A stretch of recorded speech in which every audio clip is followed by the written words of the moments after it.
Assalamualaikum murid-murid. Hari ini kita sambung mata pelajaran ibadah. Masuk tajuk baru, unit 3, solat Jumaat. Siapa pernah ikut ayah dia pergi solat Jumaat? Ataupun ikut Tok Wan ke, ikut abang ke, siapa-siapa je lah. Siapa pernah pergi solat Jumaat? Okey, tahniah Ustazah ucapkan untuk siapa yang pernah pergi solat Jumaat. Siapa yang tak pernah pergi tunaikan solat Jumaat, lepas ni kalau ada peluang, kesempatan kamu boleh pergi masuk ke masjid untuk solat Jumaat, kamu pergi. Sebab nanti lama-lama nanti kamu tak tahu macam mana nak solat Jumaat. Walaupun kita belajar, tapi kalau tak dipraktiskan, tetap juga tak tahu ataupun dia tak akan ingat. Okey, kita tengok pelajaran pertama, pengertian, dalil dan hukum solat Jumaat. Solat Jumaat adalah ibadah yang dituntut oleh umat Islam.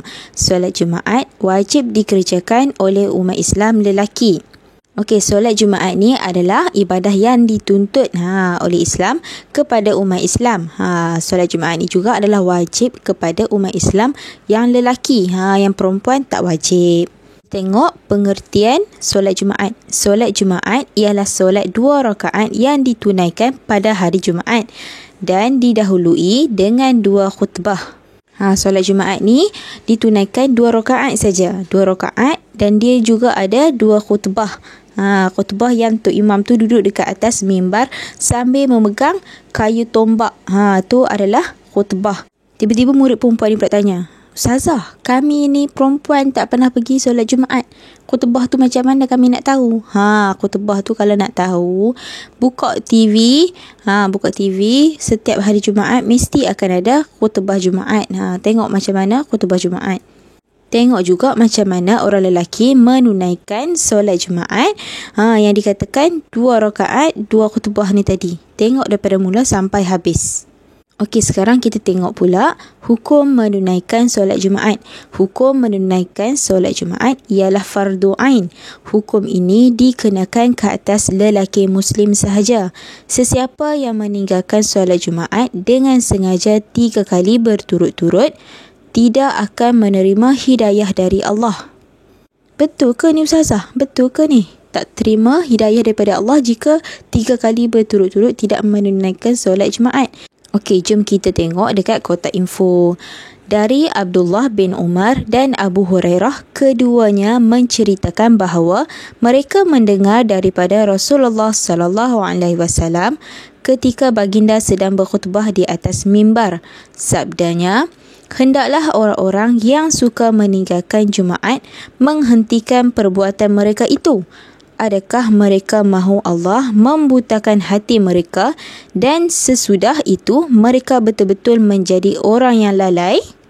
Okey, ini adalah hadis yang mengatakan Rasulullah sallallahu alaihi wasallam pernah bersabda atas mimbar, untuk orang lelaki yang meninggalkan solat Jumaat berturut-turut ni, supaya mereka menghentikan perbuatan mereka ni daripada meninggalkan solat Jumaat. Kerana apa? Rasulullah kata, adakah mereka ni nak Allah butakan hati mereka dan sesudah itu Allah betul-betul menjadikan mereka ni adalah orang yang lalai.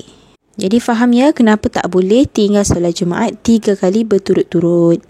Sekarang kita tengok pula dalil solat Jumaat.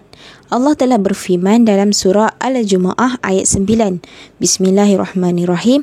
Ya ayyuhallazina amanu idza nudiya lis-salati min yaumil jumu'ah fas'au ila dzikrillahi wa dzarul bay'. Dzalikum khairul lakum in kuntum ta'lamun. Artinya, wahai orang yang beriman, apabila diseru azan untuk mengerjakan solat pada hari Jumaat, segeralah kamu pergi ke masjid untuk mengingati Allah dan tinggalkanlah jual beli pada saat itu. Yang demikian adalah lebih baik bagi kamu jika kamu mengetahui akan hakikat sebenar. Nilai perintah itu adalah wajib, dilarang berjual beli agar tidak lupa untuk menunaikan solat Jumaat. Okey, kalau kamu nak tahu dekat Pasar Siti Khadijah, dekat mana? Dekat Kelantan. Pasar Siti Khadijah ni, apabila tibanya waktu solat Jumaat, okey, orang-orang lelaki, mereka akan tinggal terus kedai-kedai mereka ni. Mereka cuma tarik tali macam tu lah, macam tu, tutup dengan kain ke apa benda yang mereka berjual beli tu. Mereka tutup, kemudian mereka tinggalkan, mereka terus pergi ke masjid untuk solat Jumaat. Sama juga kalau pergi dekat Mekah. Dekat Mekah pun sama juga. Waktu hari Jumaat, orang lelaki akan terus pergi ke masjid untuk tunaikan solat Jumaat.